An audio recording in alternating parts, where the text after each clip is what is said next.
Bom dia! Começa agora mais uma edição do Bom Dia Baixada. Hoje é terça-feira, 12 de junho e vamos juntos até às 9 horas da manhã. Hoje falaremos sobre hipnoterapia e processos de coaching. Para tratar dos temas, o Bom Dia Baixada recebe o médico, psicólogo Roberto Debski. Doutor Roberto, seja muito bem-vindo ao nosso programa. Muito bom dia. Bom dia, Nathalie, é um prazer. Bom dia, Ari, também, um amigo, e a todos os telespectadores. E também o palestrante, apresentador do programa Pessoas de Valor aqui da Santa Cecília TV e professor universitário Ari Brito. Ari, seja muito bem-vindo mais uma vez à nossa bancada. Obrigado, Nathalie, principalmente por um tema tão rico, né? Logo de manhã poder levar para os seus telespectadores esse assunto é bem interessante. E cada vez mais procurado, né? Muito. Muito procurado, muito procurado, né? Você também pode participar do nosso programa a partir de agora, através do nosso WhatsApp, que é o 13 98877 9496, pela nossa fanpage, onde estamos simultaneamente ao vivo, pelo nosso Instagram e pelo nosso Twitter. Eu queria começar o nosso bate-papo esclarecendo para os telespectadores o que é a hipnoterapia.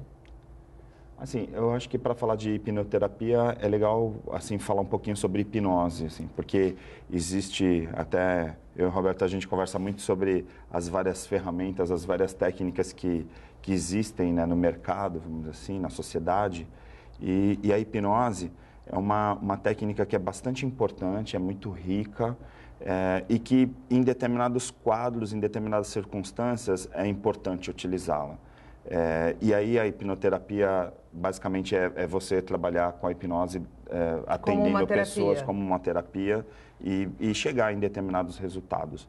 O grande problema quando a gente fala de hipnose é que muitas vezes é confundido, até por conta da própria mídia mais aberta, mais popular, que transformou em alguns momentos a hipnose num show de horrores.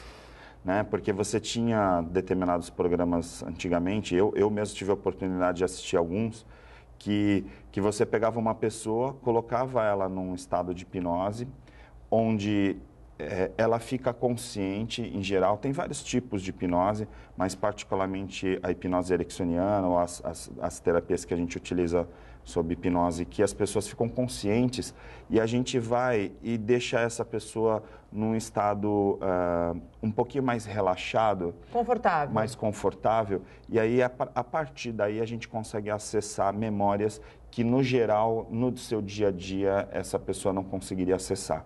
Só que esses programas transformaram aquela hipnose que é um show, que é assim, eu vou te hipnotizar e vou pegar lá, de repente, uma cebola e falar que é uma maçã e você vai comer. Você vai comer. Por quê? Porque, na prática, em algumas técnicas de hipnose, você acaba induzindo a pessoa. Você leva a pessoa, conduz a pessoa a determinados caminhos e aí, com a pessoa em transe, ela pode passar por esse tipo de situação. E aí a gente costuma dizer que tem um hipnólogo, por exemplo, e tem o showman, né? E aí, então, acaba se distorcendo bastante. Mas a hipnose realizada por um profissional que tem uma formação, que realmente utiliza isso para alcançar determinados resultados, é muito importante.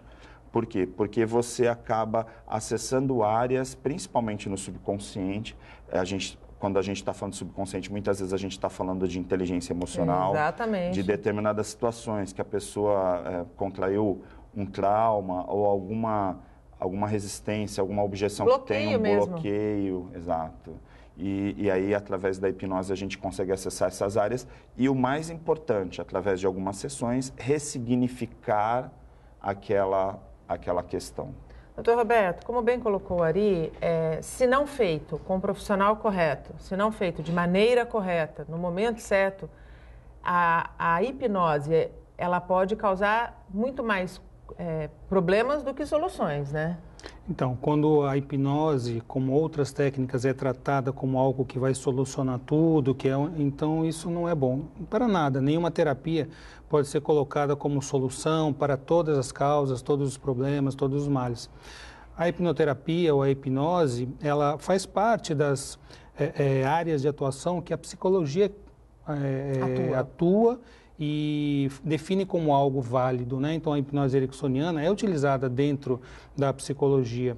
A gente lembra também que a hipnose ela foi reconhecida como uma prática integrativa e foi incluída pelo Ministério da Saúde no SUS, na Política Nacional de Práticas Integrativas e Complementares. Agora, faz cerca de 3 meses atrás. Isso significa que quem precisar passar por essa terapia hoje pelo SUS tem essa possibilidade. Então, aí já são outros 500, né? Tem a possibilidade, não tem sei, a possibilidade. Não sabe, a gente não sabe se tem a pessoa adequada para praticar. Como é algo muito novo, né, Nathalie, ainda é algo que foi implantado no papel. Até que isso venha a se tornar realmente a política pública, que os gestores priorizem, que isso seja inserido na atenção básica à saúde, que é o local onde essas 29 práticas integrativas têm que fazer parte, aí vai algum tempo, né? Acredito que precisa ter uma política que adeque isso à realidade de cada local, tem que haver verbo, recursos, profissionais, e tem que ter uma metodologia para que eles sejam capacitados e consigam atuar dentro do SUS, né, nas políticas de saúde. Aí precisa de algum tempo. Ari, qual que é a diferença entre hipnoterapia, coach e PNL?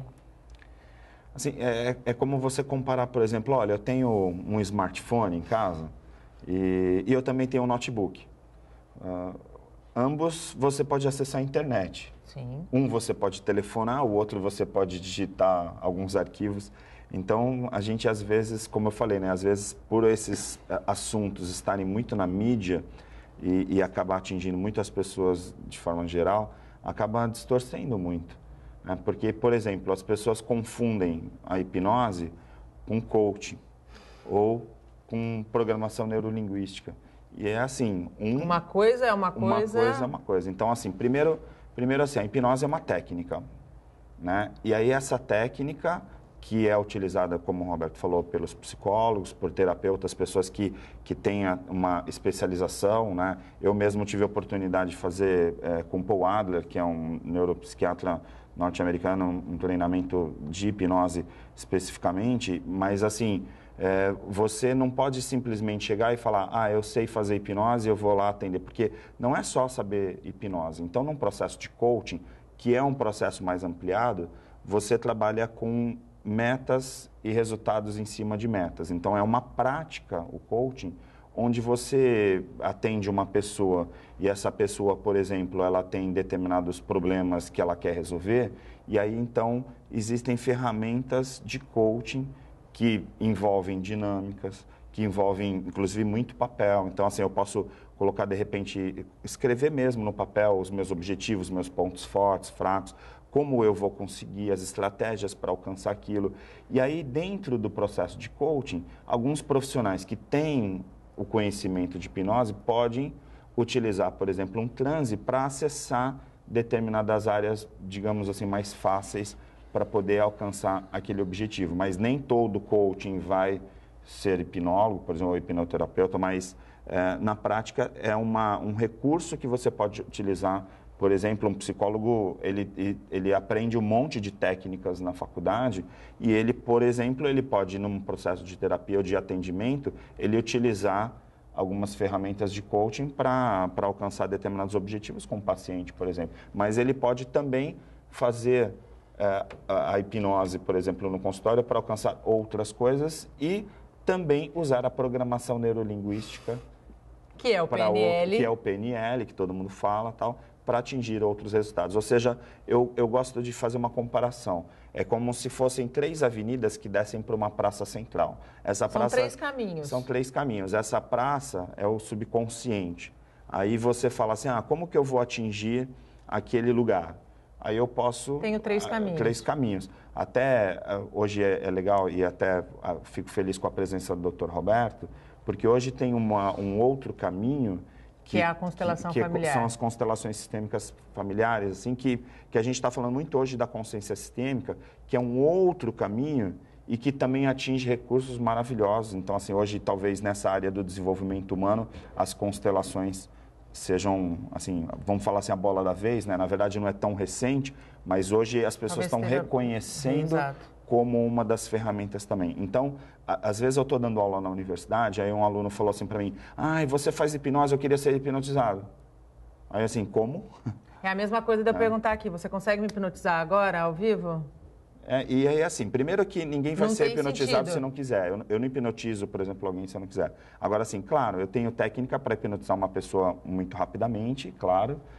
Mas a questão é que quando Qual é o você usa propósito, qualquer né? uma dessas avenidas, inclusive constelações, todas elas têm efeitos colaterais, têm consequências. Claro. Boas e ruins. Ruins. Então, assim, eu vou hipnotizar alguém e eu vou conseguir acessar, por exemplo, um trauma. Um abuso sexual, por exemplo. Aí você fala assim, poxa, eu consegui alcançar que a pessoa tinha apagado, ela tinha guardado aquilo lá numa caixinha bem profunda. E como trabalhar isso agora, né? E aí, na hora que eu trago isso, essa pessoa, na hora que torna isso consciente, Claro. ela vai trazer também um monte de coisas que vem junto. Claro. A violência que foi aquilo para ela, o significado, a essência daquela pessoa que ela tinha apagado aquilo, né? Ela tinha guardado, bem guardado. Então, assim, não pode simplesmente chegar e falar, eu vou hipnotizar a Nathalie e aí vou resolver a vida dela. Por isso que é difícil, às vezes as pessoas, eu vejo na universidade mesmo, às vezes assim, você tem um curso de psicologia, que são 4 anos, aí você tem pós-graduação, mestrado, doutorado, você faz lá, as pessoas fazem uma série de cursos, e aí de repente uma pessoa faz um curso de um final de semana... E se diz hipnólogo. E aí fala assim, eu vou fazer agora hipnotizar todo mundo e tal, e assim... Não é isso, né? Não é simplesmente você acessar uma área do cérebro da pessoa, da mente da pessoa, e achar que aquilo lá é como se fosse comprar um doce na padaria. Até porque quando você acessa, você precisa saber tratar, né? Exatamente, ele estava falando dos pré-requisitos. Psicologia é 5 anos, ainda algumas são integral, em período integral. E mesmo assim o profissional sai da sua formação com uma responsabilidade tão grande, que né, eu sou médico e psicólogo, de que às vezes tratar do emocional é muito mais perigoso Com certeza. do que você tratar do físico. Claro que Sem ambos dúvida. precisam de uma grande responsabilidade e ética, não é? Mas você realmente, nós vemos, né, no mercado hoje, pessoas que vão, então isso está no auge, então eu vou buscar. E não sabem das possíveis consequências que podem ter, porque na hora que alguém usar uma técnica como a hipnose, como a PNL, como o EMDR ou as próprias constelações e você acessar alguma região, algum problema, algum trauma antigo, depois você tem que saber como lidar com aquilo. Lógico. E não simplesmente largar a pessoa. Então, a responsabilidade é muito grande, isso não é uma brincadeira.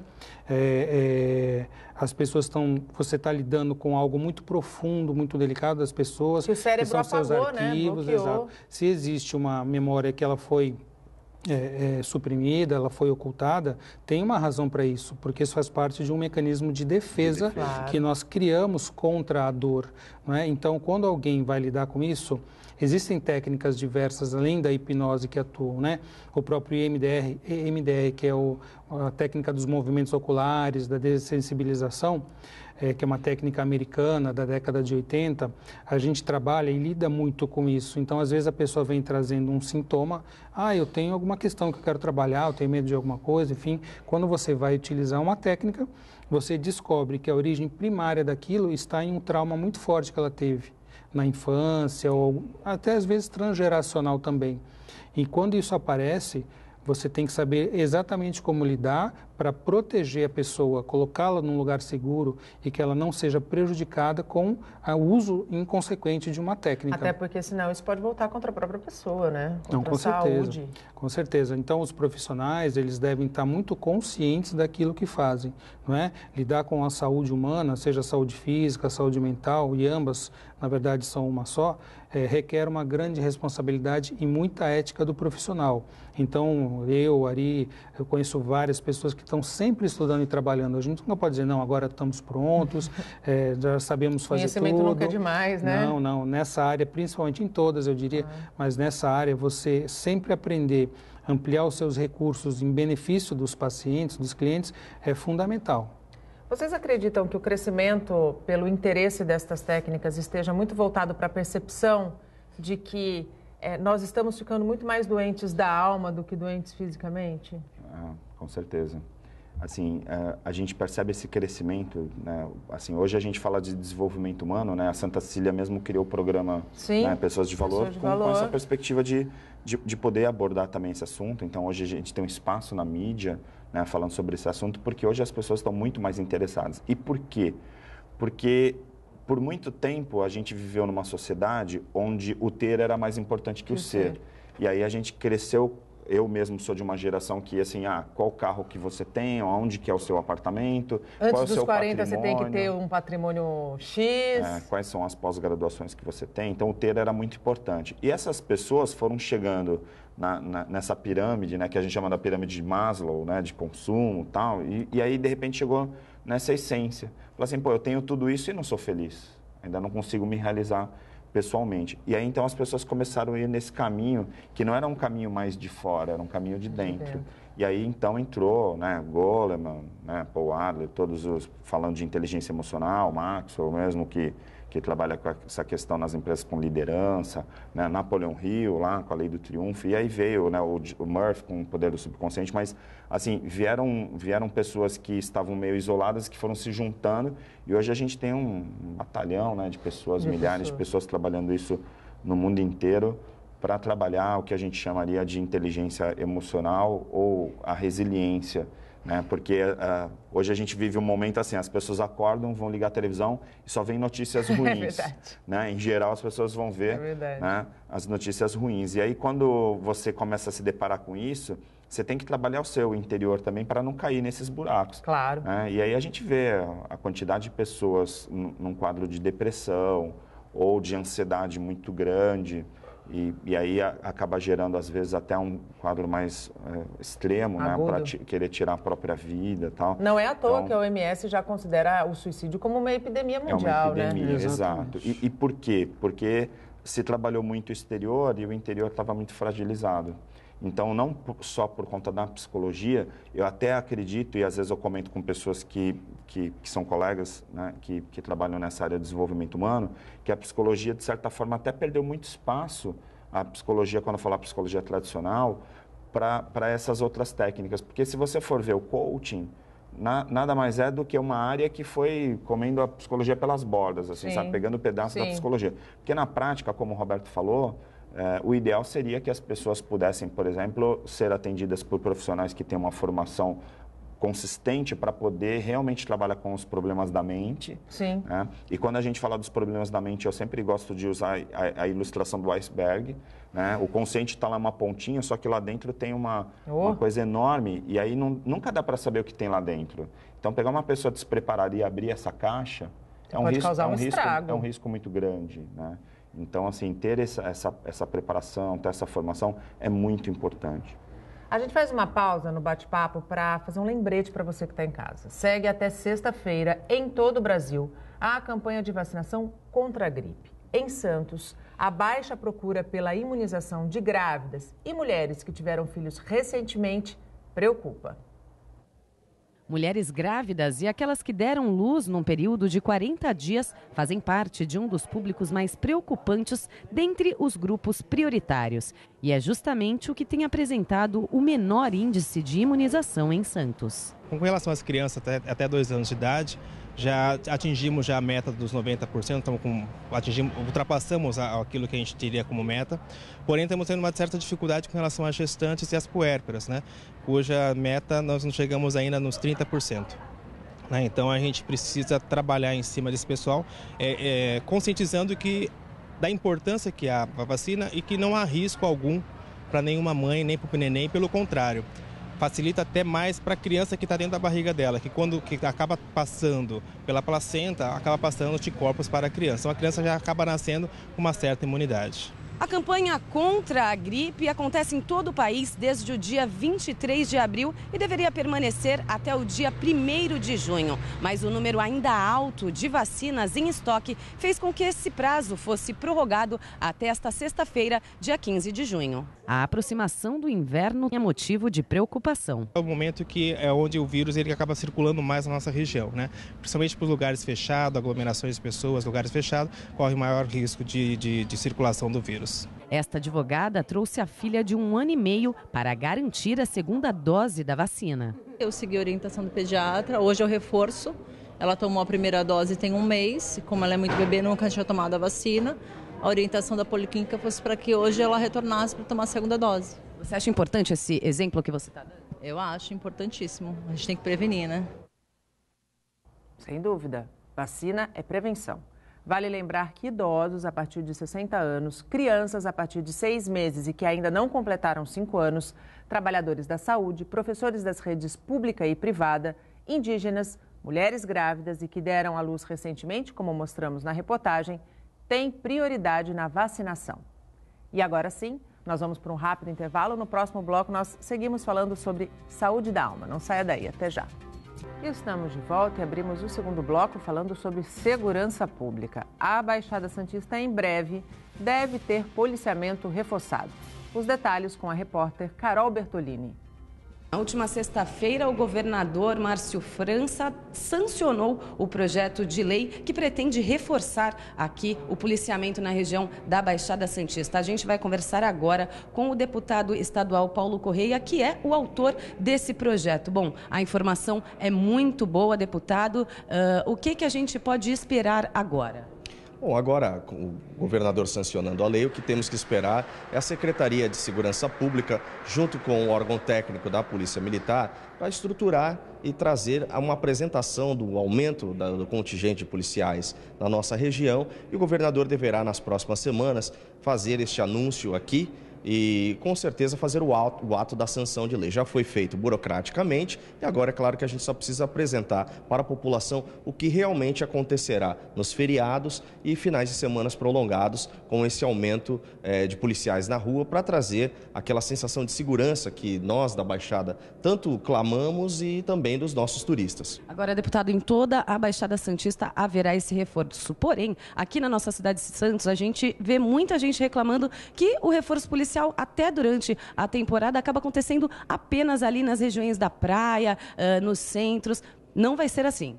Eu espero que não, eu não sou técnico em segurança, mas tenho as pessoas que sabem como lidar com isso, como trabalhar, e aí eu creio que deva ter uma cobrança do Condesb, para nós parlamentares, para o governo do estado, para que a gente possa, em conjunto, fazer um projeto para atender os bairros afastados da cidade, e eu tenho certeza que isso ocorrerá. Agora, também a gente tem que lutar para que se estenda, porque meu projeto visava apenas as 9 cidades da região metropolitana. Agora a gente pede para que na regulamentação da lei atendam as 3 cidades do Vale do Ribeira, que são instâncias turísticas, e também que atenda o litoral norte, que acaba tendo esse número de turistas que no verão e feriados prolongados praticamente triplicam. Tá certo, deputado. Muito obrigada pelas suas informações. Obrigado a você. Muito obrigado.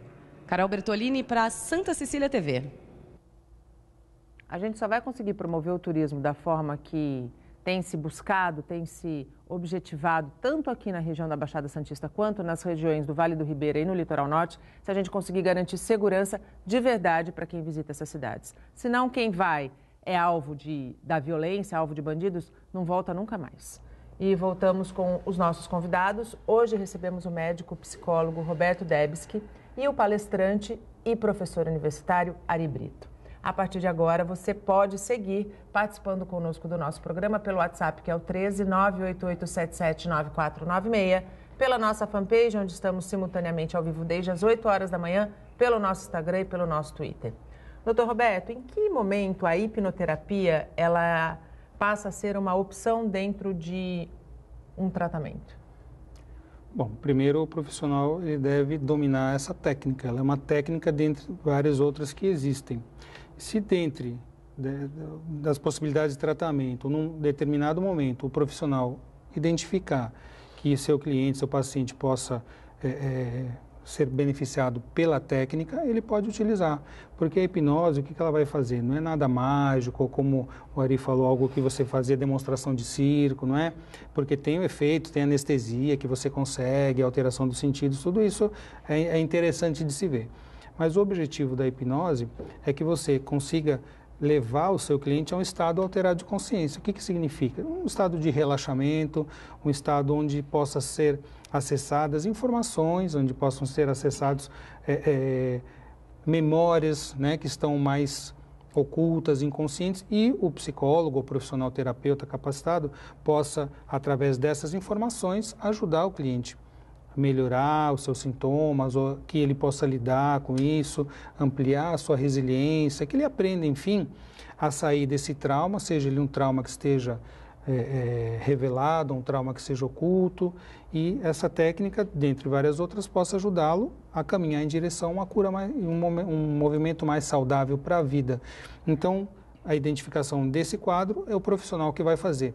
Embora muitas pessoas, pelo apelo, né, que tem o nome hipnoterapia, hipnose, quando as pessoas sabem que a gente fez uma formação em hipnose, não, você não me hipnotiza, mas muito pela curiosidade. E a gente não deve tratar ninguém ou fazer nada por conta de tirar a curiosidade dos outros, né? Tem, como eu falei, o Ari falou, a própria responsabilidade do processo, saber até onde você pode chegar com aquilo e o que você pode beneficiar ou prejudicar aquele cliente. Nas palestras que vocês dão, qual é a maior, se é que dá para elencar, qual é a maior angústia que fica evidente nas pessoas que hoje participam desses eventos, desses encontros? Sem dúvida alguma, a ansiedade é a maior, né? Eu e o Roberto, há um tempo atrás lançamos o projeto Calma. Exato. Né? E até com livro escrevendo juntos, alguns artigos que a gente publica, e mesmo nas entrevistas nas revistas pelo país que a gente dá, assim, 80% das pessoas que nos procuram é para falar sobre ansiedade, que de certa forma também é uma epidemia, né? A gente fala da epidemia XY, porque muitas pessoas estão vivendo por conta do excesso de tecnologia, por excesso de informação, muito aceleradas. E aí essa aceleração, o que as pessoas vão fazendo? Vão acompanhando. Então, assim, saiu o WhatsApp, vamos ter o WhatsApp. Saiu o smartphone, vamos ter o smartphone. Só que aí chega uma hora que a pessoa está 3 horas da manhã trocando o WhatsApp com o outro e não percebe o quanto isso pode degradar. Aí você fala, mas por que o WhatsApp estragaria uma pessoa? Porque ele agiliza relações, agiliza a comunicação. O WhatsApp realmente é ótimo, mas você parou para pensar que 3 horas da manhã você tinha que estar dormindo? Exatamente, dormindo, descansando. Basta ver quando o WhatsApp sai do ar, o desespero das pessoas por outros aplicativos. E aí você pensa, na prática, que o WhatsApp não é que criou a ansiedade, é a ansiedade que criou o WhatsApp. Exato. Porque nada mais é do que o WhatsApp, é uma forma de se comunicar mais rápida do que a gente tinha antigamente. Que o próprio telefone, né? Antigamente eu mandava um e-mail para o Roberto, e 3 dias depois ele via, um dia ou 3 dias depois ele respondia, ou então uma carta há mais tempo atrás. Então tinha um processo e um tempo para você absorver, né? E um ritmo. Então você chegava na minha mesa, tinham coisas para você resolver hoje, tinham coisas para você resolver naquele ano. No WhatsApp, assim, todas as coisas são para resolver agora. Exatamente. Né? E as pessoas estão lá mandando interrogação e falando, e aí, você já resolveu isso? Tal, que é normal. Assim. E aí, essa coisa da ansiedade, chega uma hora que as pessoas falam, eu estou muito acelerado, e agora? Aí, então, elas vão caindo nessas armadilhas todas, inclusive tecnológicas, porque a tecnologia não é a grande culpada por isso. E aí chega uma hora que fala assim, agora eu quero reverter isso. E aí, então, elas nos procuram para falar de calma, né? Para falar sobre isso. Né? Então, até aproveitar o seu programa, né? Vai ter um encontro, né? Isso, no dia 4 de julho, eu e o Roberto, a gente vai, inclusive, estar falando sobre ansiedade, né? Que é o workshop sobre calma, que a gente vai fazer aqui em Santos, inclusive. Mas, assim, inclusive, a procura é muito grande, sempre que a gente fala sobre ansiedade, é muito grande, justamente por causa disso, porque as pessoas não sabem lidar com isso. É como se fossem ultrapassando todos os sinais vermelhos. E elas acabam se atropelando, né? Aí chega uma hora e fala, e agora? O que eu faço? Aí vai procurar um profissional, vai procurar alguém para poder tentar reverter um pouquinho essa aceleração que a vida dela se transformou. Roberto, qual que é a importância de você ter um tempo de se conectar consigo mesmo? É fundamental. Como o Ari falou, a tecnologia ela é muito boa quando você a utiliza de uma maneira adequada, de uma maneira equilibrada, coerente.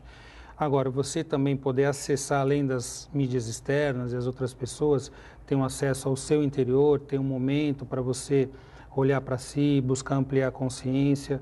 Tudo isso são instrumentos fundamentais para você ter saúde e qualidade de vida.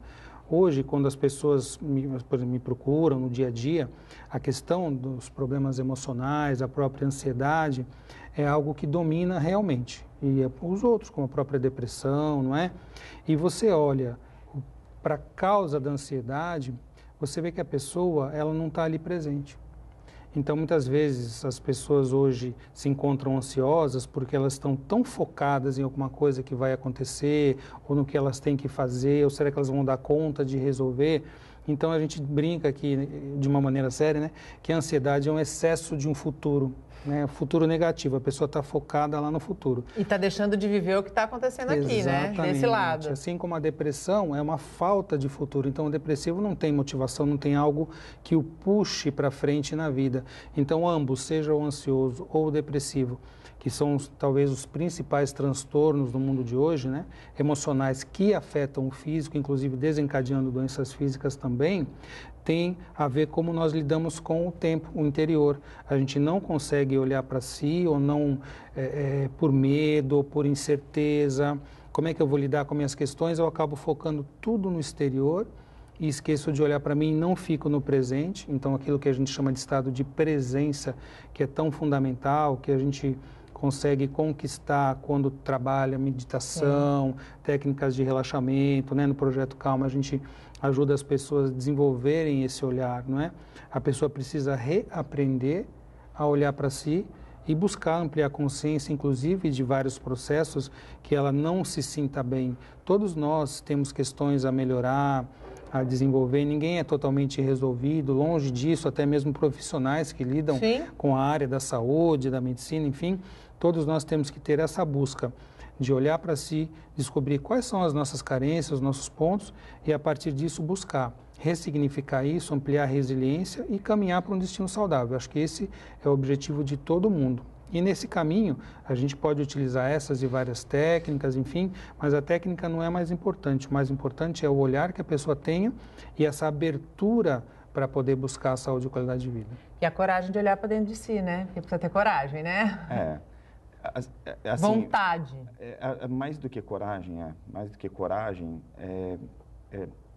ter uma percepção de que os seus problemas não são maiores do que os problemas dos outros.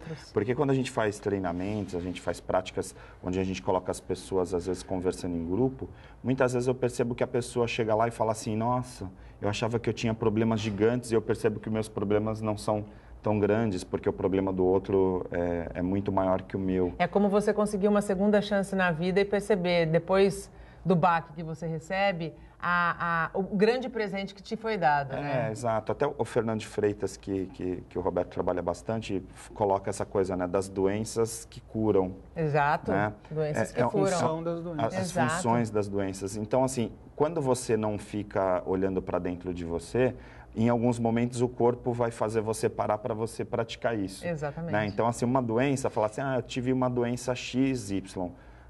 Muitas vezes aquela doença é assim, para falar, para um pouco, será que você não está muito acelerado? Será que você não está correndo muito? E aí a pessoa que não percebe isso vai ficar doente de novo.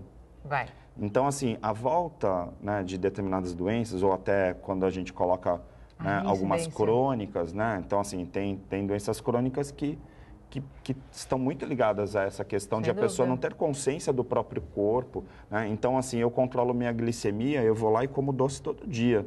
Então, assim, claro que eu vou ter diabetes. Claro. E, assim, enquanto eu não tiver consciência de que eu tenho diabetes, aí eu vou ter que controlar minha alimentação e eu continuar comendo doce compulsivamente... Você não vai se curar. Eu não vou me curar. Sem dúvida nenhuma. Então, aí essa doença, você fala, diabetes não tem cura. Não, tem controle. E aí, assim, qual é o controle? É justamente você ter consciência do seu corpo, principalmente relacionado à questão do açúcar no seu corpo. A gente faz um rápido intervalo, no próximo bloco a gente fala um pouquinho sobre constelação familiar. Não saia daí, até já. E estamos de volta e chegamos ao último bloco do nosso programa. Para ajudar os mais necessitados no inverno, o Fundo Social de São Vicente criou o projeto Agulhas em Ação. Voluntárias estão fazendo mantas e cachecóis que vão ser doados. Numa tarde gostosa entre amigas, elas fazem crochê. Muitas nem sabiam dar o primeiro ponto quando iniciaram as aulas. Eu comecei o ano passado, aqui no começo do ano, eu vim para costura, só que não deu certo. Aí eu caí no crochê e eu adorei, porque nosso grupo é maravilhoso. A Cleide, por exemplo, começou a aprender em um momento muito delicado da vida dela. Fazer crochê foi mais do que uma terapia, e sim um recomeço para voltar a ter a alegria de viver. Perdi o marido tem uns 3 anos e estava querendo entrar em depressão. Aí perguntei para o meu filho, ele me indicou o Fundo Social. E aí eu comecei fazendo um curso de pintura, que já terminei. E agora eu entrei no crochê. E foi maravilhoso, conheci bastante pessoas, faço novas amizades. O projeto Agulhas em Ação mobiliza mais de 40 voluntárias. Tem gente que nem está aqui, veio buscar a lã para fazer em casa quadradinhos iguais a este aqui, que vão virar mantas e cachecóis para serem doados. É um verdadeiro mutirão de solidariedade e amor para ajudar a aquecer os mais necessitados neste frio. As lãs foram recebidas do Fundo Social de Solidariedade do Estado de São Paulo e, desde então, as voluntárias se revezam na confecção das peças. Elas sabem que estão fazendo esses quadradinhos para cuidar de uma família, para abençoar uma família, aquela família que não tem condição. Então, essa troca é muito gostosa. E nessa terapia, as voluntárias interagem, se divertem e lembram a gente o quanto é bom fazer o bem sem olhar a quem. É gratificante saber que eu estou podendo colaborar com outras pessoas e necessitados, né? Porque nessa época do ano é muito frio. Então eu estou muito feliz de estar participando. E ajudando o próximo, fazendo bem sem olhar a quem. E voltamos com os nossos convidados. Participam do Bom Dia Baixada o médico psicólogo Roberto Debski e o palestrante professor universitário Ari Brito. Você pode participar, ainda dá tempo, através do nosso WhatsApp, que é o 13 98877 9496, pela nossa fanpage no Facebook, onde estamos simultaneamente ao vivo. E antes de falar de constelação, eu vou abrir espaço para o telespectador. Pode pôr a pergunta na tela, por favor? Pessoas tímidas que venham a fazer hipnoterapia conseguem superar definitivamente o problema? É Ronange Carvalho de Santos. Dá para superar a timidez? Olha, definitivamente eu não te diria, mas se você tem uma técnica que ajude a pessoa a olhar para si, o que é timidez? A gente tem que olhar a raiz. A timidez é o medo de se expor, é o medo do julgamento, tem um conceito que a gente chama de minusvalia. Então a gente olha para a infância dessa criança, provavelmente foi uma criança que passou por alguma questão com seus pais, não foi valorizada o suficiente, e ela cria um trauma. E esse trauma vai pela vida fora numa alteração de comportamento. Então a hipnose pode ser uma das técnicas que você vai utilizar para ajudar essa pessoa, dentre outras possíveis. O que é constelação familiar? Bom, a constelação familiar é um método que foi desenvolvido pelo terapeuta alemão Bert Hellinger. Ele é vivo, nasceu em 1925, ele tem 92, vai fazer 93 anos, ainda corre o mundo trabalhando. E ele foi um missionário na África do Sul. Durante 16 anos, ficou junto com os Zulus, com outros missionários. Então, estudou sobre relacionamentos, foi desenvolver outras técnicas posteriormente, análise tradicional, gestalt, terapia primal, psicodrama. E aí ele juntou tudo isso e desenvolveu o campo que chama constelação familiar. Como o próprio nome diz, familiar tem a ver com as nossas relações familiares. Constelação é uma palavra que ficou um pouco mal interpretada, porque, na verdade, a tradução do alemão se fala em posicionamento familiar. Constelação seria como posicionamento dos astros no céu. Exatamente. Então, diz das relações dinâmicas que acontecem nos sistemas familiares e em todos os outros sistemas dos quais nós participamos. Então, nossos relacionamentos de trabalho, na escola, com os amigos, enfim. A teoria dos sistemas fala que todos os elementos do sistema são interligados. E quando você tem alguma alteração em algum dos elementos, ou você passa por algum processo, por exemplo, uma exclusão de alguém do sistema, ou por alguma morte violenta, ou alguém que é voluntariamente excluído porque fez algo de errado no julgamento, ou alguma morte de uma criança, um abortamento, essas questões se chamam exclusões para a constelação. Quando você tem uma exclusão no sistema, alguma outra pessoa do sistema fica conectado àquela questão e vai se identificar e muitas vezes apresentar sintomas que aquela outra pessoa teve. Podendo reproduzir, inclusive, o comportamento. Exatamente, reproduzindo o comportamento, reproduzindo doenças que aquela pessoa teve. Então, na constelação familiar, você busca olhar a origem do problema, onde ela está. Muitas vezes ela está aqui na nossa família, na geração atual. Muitas vezes o trauma ele é herdado de outras gerações. Então, já tem vários estudos mostrando e provando a origem transgeracional do trauma. Foi um trabalho muito interessante que fizeram com ratos, puseram no ambiente um aroma de cereja e davam um choque na patinha ao mesmo tempo. Então, depois de algumas vezes que fizeram isso, condicionaram esse rato a ter medo desse aroma. A hora que vinha o aroma, ele já tinha uma resposta de estresse. Pois bem, as gerações seguintes, 1, 2, 3 gerações de descendentes desse rato, tinham a mesma resposta de estresse ao aroma, sem ter passado pela experiência. Então, isso foi comprovando junto com outros trabalhos, como, por exemplo, em descendentes de mortos em campo de concentração na Segunda Guerra Mundial, tudo que esse trauma ele pode ser herdado. E aí essa herança transgeracional, ela vem se mostrar em descendentes que nunca passaram por experiência parecida. Então a constelação familiar lida com essas questões, com o equilíbrio de troca das relações, como manter relações saudáveis.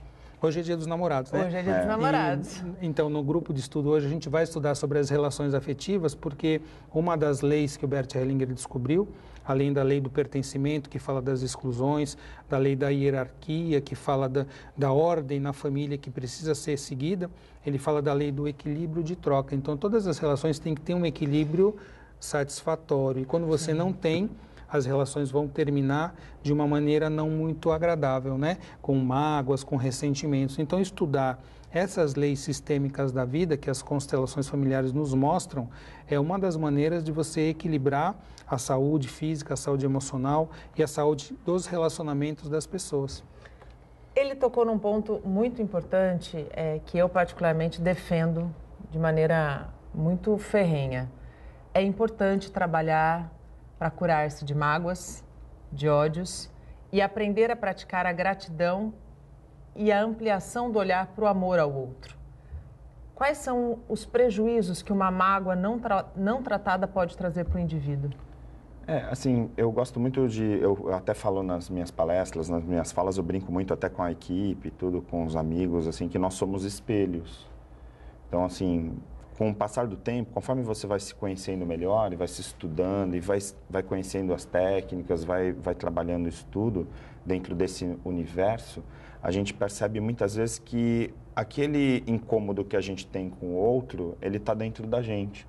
Então, assim, eu andava por aí e falava, não gosto muito daquele cara muito arrogante. Aí eu olhava para o outro, poxa, arrogante, arrogante. Aí quando eu olhava, eu falava, o arrogante sou eu. Todo mundo é arrogante, menos você, menos eu, né? Então, assim, aí você começa a perceber que o problema lá fora era contigo. Então, assim, quando você começa a rejeitar as pessoas à sua volta, eu costumo pensar também da mesma forma, que assim, é como se eu estivesse me rejeitando. Então, a gratidão é como se eu estivesse falando para você, olha, muito obrigado por isso que você está me oferecendo, e aí, ao mesmo tempo, eu pudesse agradecer a minha própria vida. Então, assim, eu tenho que ser grato pela minha própria vida. Então, hoje a gente fala muito dessa coisa de gratidão, gratidão. Aí, até outro dia... Gratidão, resiliência, né? São termos muito usados, mas pouco aplicados, eu acredito. Outro dia o Padre Cláudio estava fazendo aqui uma oração, aqui na capela da Unisanta, e ele falou assim, né? Vocês têm que aprender a perdoar, não aquelas pessoas amigas. Opa! Porque, por exemplo, eu vou perdoar meu amigo.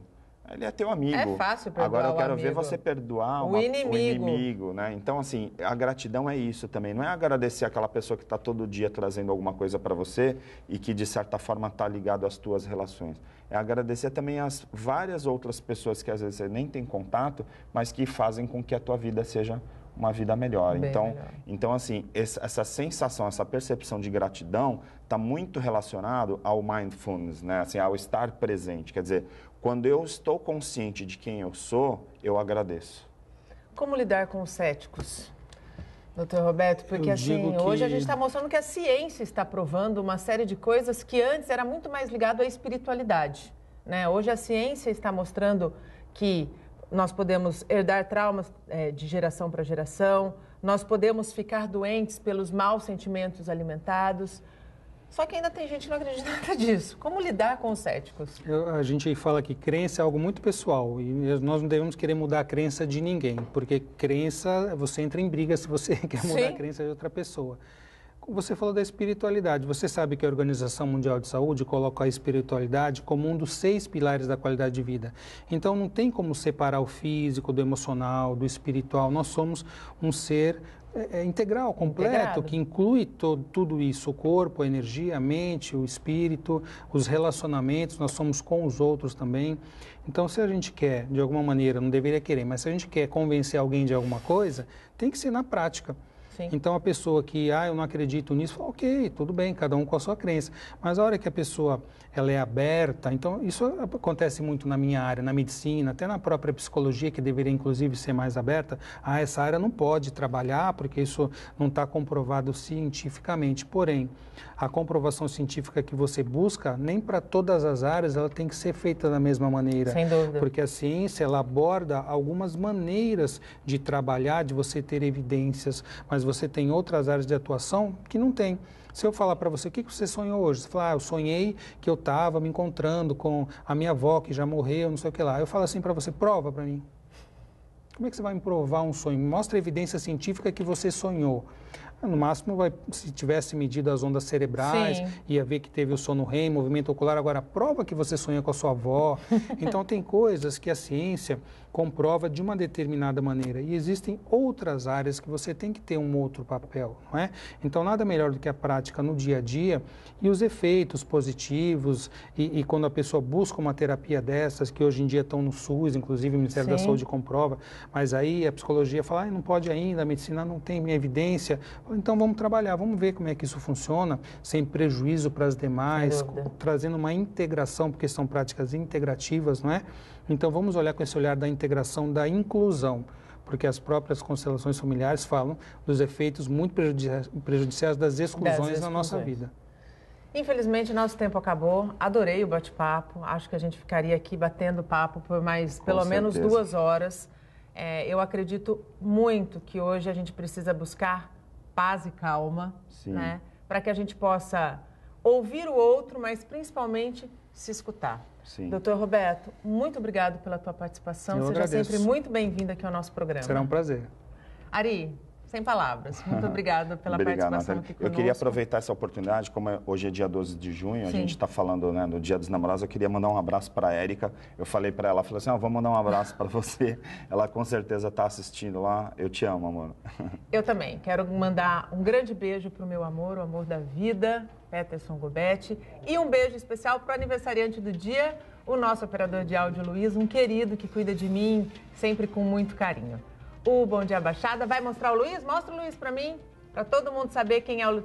Parabéns, Luiz. Eu te desejo saúde. Saúde, muita saúde. O Bom Dia Baixada fica por aqui. Você pode ficar bem informado sobre tudo o que acontece na região do mundo acessando o Santa Portal. Eu volto amanhã, a partir das 8 horas da manhã.